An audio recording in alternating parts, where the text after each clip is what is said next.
Hey guys, welcome to the channel. यार ये video बहुत ज़्यादा इंपॉर्टेंट और एक अर्जेंट नोट पे बनाई जा रही है। ये सभी वो कैंडिडेट्स जो ऑल इंडिया राउंड 3 और दिल्ली की आईपीयू की काउंसलिंग करने जा रहे हैं, ठीक है, राउंड 2 की और ऑल इंडिया राउंड 3 के लिए जो बच्चे काउंसलिंग कर रहे हैं, जो वहाँ से कॉलेज टारगेट करने वाले हैं, ऐसे सभी कैंडिडेट्स के लिए वीडियो बहुत ज़्यादा इंपॉर्टेंट है, बहुत ज़्यादा ज़रूरी है। इस चीज़ को आपको ध्यान से समझना पड़ेगा और जितना हो सके उसको शेयर करना है, मास लेवल पर वायरल करनी है वीडियो, ठीक है, ताकि आईपीयू तक ये बात पहुँचे।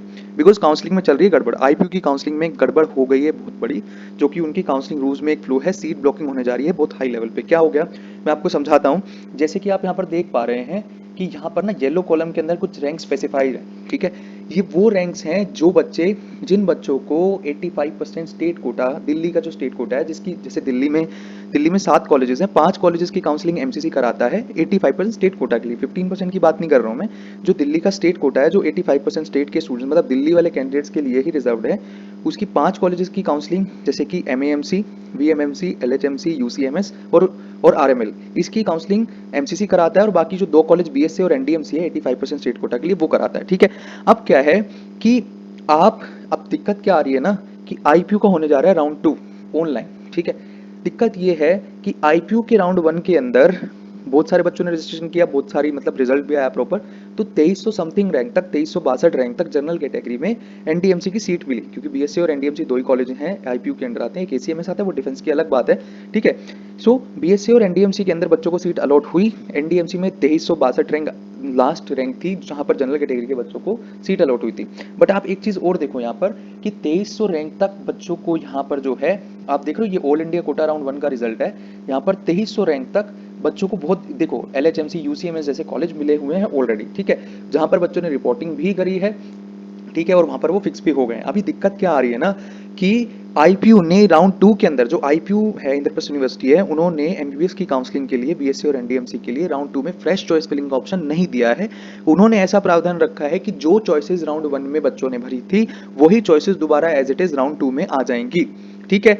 अब क्या है कि जिन बच्चों ने जिन बच्चों को राउंड 1 में अलॉटमेंट हुआ था, उनका नाम मेरिट लिस्ट में, राउंड 2 की मेरिट लिस्ट में भी है। और क्योंकि उन्होंने पहले चॉइसेस अपनी भर रखी थी, उनकी चॉइसेस राउंड 2 में भी उठ के आ जाएंगी।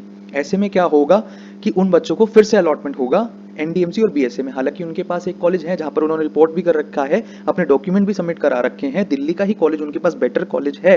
बट ऐसे सभी कैंडिडेट्स, जो बच्चे अपना जो कंसेंट है, मतलब अपनी चॉइसेस वहां से रिमूव नहीं करने वाले हैं, जैसे अभी कुछ बच्चों को पता ही नहीं होगा कि चॉइस रिमूव करनी होती है, ठीक है। सो आप ज्यादा से ज्यादा बच्चों को ये वीडियो शेयर करो कि जितने भी आईपीयू के कैंडिडेट्स हैं, जिन्होंने, मतलब जिनको दिल्ली में ऑलरेडी एक बढ़िया सीट मिल गई है, तो वो राउंड 2 से पोर्टल से अपनी चॉइसेस रिमूव करते हैं, ठीक है।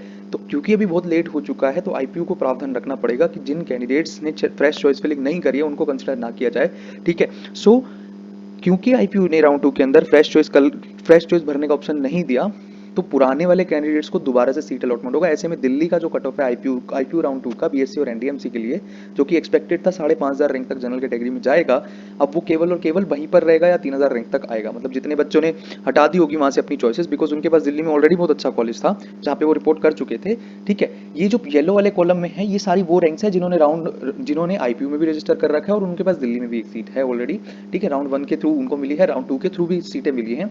तो ये सारी वो रैंक्स है जो आईपीयू की भी मेरिट लिस्ट में है और ऑल इंडिया की भी मेरिट लिस्ट है। मतलब ऑल इंडिया वाले सीटों को भी उन्होंने लिया है। मतलब ऑल इंडिया से मेरा मतलब है कि जो एमसीसी काउंसलिंग करा रही है 85% स्टेट कोटा दिल्ली के लिए, दिल्ली यूनिवर्सिटी के लिए, ठीक है, वो सीटें उनके पास हैं ऑलरेडी, तो बेटर सीटें उनके पास है, उन्होंने एडमिशन ले रखा है। पर आईपीयू के अंदर भी उन्होंने फर्स्ट राउंड में रजिस्टर किया था, उनको सीट अलॉट हुई थी, इसलिए आईपीयू के राउंड 1 की कट ऑफ जो है वो हाई गई थी। बिकॉज क्या है कि मेरिटोरियस स्टूडेंट्स ने वहां पर रजिस्ट्रेशन कर रखा था, तो उनको पहले प्रेफरेंस मिली थी, इसलिए बीएससी और एनडीएमसी की सीट भी उन्होंने ले ली। बट अभी उन्होंने एडमिशन कहाँ लिया है, एडमिशन लिया है यूसीएमएस, एलएचएमसी, वीएमसी, एमएमसी तक लिया हुआ है एडमिशन। तो भी डेफिनेटली वो वाली सीट वो छोड़ने वाले हैं, जो वैकेंसी आई है वो चीज़ वो छोड़ने वाले हैं। बट फ्रेश चॉइस फिलिंग ना देने की वजह से आईपीयू वाले जो हैं, वो सारी चॉइसेस, जो बच्चे चॉइस रिमूव नहीं करेंगे, ऊपर की रैंक वाले जिनके पास ऑलरेडी कॉलेज है, तो उनको फिर से एक सीट मिल जाएगी, वो सीट ब्लॉक हो जाएगी। मतलब किसी नीचे रैंक वाले बच्चे को नहीं मिल पाएगी, जिसकी वजह से दिल्ली की कट ऑफ हाई जाने की एक्सपेक्टेशन है। हालांकि आईपीयू इस पे क्या एक्शन लेता है, इसका कोई वो नहीं है, ठीक है। सो बहुत सारे पेरेंट्स विजिट भी किए हैं आईपीयू, बट उनका कहना है, साफ साफ मना उन्होंने कर दिया है कि हम कुछ नहीं कर सकते, अब जो हमारे रूल्स हैं, जैसा हमारे प्रावधान है, उसी के अकॉर्डिंग काउंसलिंग करेंगे। तो ऐसे में हमें इशू रेज करना है, इस वीडियो को बहुत ज़्यादा शेयर करना है, क्योंकि अगर दिल्ली की कट ऑफ हाई जाती है, तो कहीं ना कहीं वो बच्चे ऑल इंडिया के अंदर राउंड 3 के अंदर सीटों को आकर के भरेंगे, तो आप लोगों को भी नुकसान बराबर देखने मिलेगा, ठीक है। सो सबको नुकसान होगा, मान के चलिए ठीक है, तो ये वीडियो आपको डेफिनेटली शेयर करनी है बहुत ज़्यादा मास लेवल के ऊपर, ताकि आईपीयू के जो बच्चे हैं वो एक फेयर काउंसलिंग के प्रोसेस के थ्रू गुजर सकें।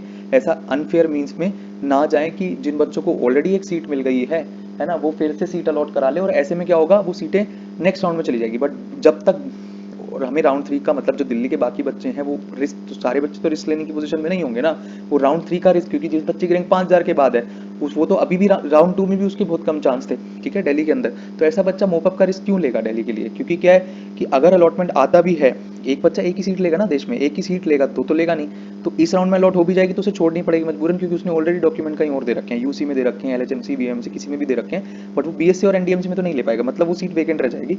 वेकेंट सीट के ऊपर फिर से एक राउंड कराना पड़ेगा आईपीयू को। तो इससे अच्छा ये है ना कि वो सारे कैंडिडेट्स जिन्होंने फ्रेश चॉइस फिलिंग नहीं करी है राउंड 2 के अंदर, उनको रिमूव कर दे, ठीक है। तो ये जो उन्होंने फोल्स रूल यहाँ बना रखा है कि हम ओल्ड चॉइसेस कंसिडर करके रिजल्ट दे देंगे, तो ये चीज़ गलत है। ये चीज़ सीट ब्लॉक करेगी। सुप्रीम कोर्ट ने भी पिछले साल बोला था कि सीट ब्लॉकिंग को खत्म करने के लिए सारे रूल्स लाए जा रहे हैं, तो सीट ब्लॉकिंग नहीं करनी है, जिसकी वजह से अब क्या होगा, ऑल इंडिया राउंड 3 में भीड़ बढ़ेगी, ठीक है। क्योंकि अगर 100 से 150 बच्चे भी दिल्ली के आते ऑल इंडिया कोटों में, तो 500 से 1000 रैंक का नुकसान देखने मिलेगा, ठीक है। आप बात को समझो, ठीक है। तो कट ऑफ हाइक ना करे, इसलिए ये वीडियो बहुत ज़रूरी है उन सभी कैंडिडेट्स के लिए जो बच्चे राउंड 3 में ऑल इंडिया कोटा के थ्रू सीट लेने की सोच रहे हैं, ठीक है, कि कितनी भी रैंक हो उनकी, ठीक है। क्योंकि अगर ऊपर की रैंक्स में नुकसान होगा तो नुकसान नीचे की रैंक्स तक झलकता हुआ जाएगा पूरा, ठीक है। अगर 1000 रैंक का हाइक आएगा तो वो कॉलेज टू कॉलेज शिफ्ट होगा, जहां रैंक ड्रॉप करने वाली थी 2000, तो 1500 1200 में अटक जाएगी, ठीक है। सो ये चीज़ ना हो, क्योंकि जो बच्चे रह जाएंगे आईपीयू राउंड 2 में 3000 रैंक के बाद वाले, कहीं तो जाएंगे ना, ऑल इंडिया राउंड 3 में आएंगे, डेफिनेटली वो भी रिस्क नहीं लेंगे अब, क्योंकि आईपीयू का कोई भरोसा नहीं। जिस बच्चे की रैंक 4000 के बाद है, 5000 के बाद है, क्या गारंटी है कि आईपीयू राउंड 3 में सीट मिल ही जाएगी उनको, ठीक है। सो कोई गारंटी नहीं है, इसलिए वो सारे कैंडिडेट्स राउंड 3 के अंदर चॉइस फिलिंग करेंगे भर भर के, जहां उनको आईपीयू राउंड 2 में सेट हो जाना चाहिए था, उनको सीट मिल जाती, सेट हो जाते, भीड़ कम हो जाती। अब वो चीज़ गलत हो जाएगी यहाँ पे। तो ये सीट ब्लॉकिंग ना हो, इसको रोकने के लिए ज़्यादा से ज़्यादा शेयर करो, ज़्यादा से ज़्यादा फैलाओ, ठीक है, टैग करो आईपी यूनिवर्सिटी को, ठीक है। तो डेफिनेटली इस वीडियो को ज़्यादा से ज़्यादा शेयर करना है, जो भी बच्चे सीरियस है अपनी काउंसलिंग को लेके, क्योंकि ये हमारे लिए नहीं है, ये आप सभी के लिए है ये वीडियो, समझ लो, ठीक है। That's all for the video, thank you very much. फैलाइए वीडियो को बहुत हाई लेवल के ऊपर, ठीक।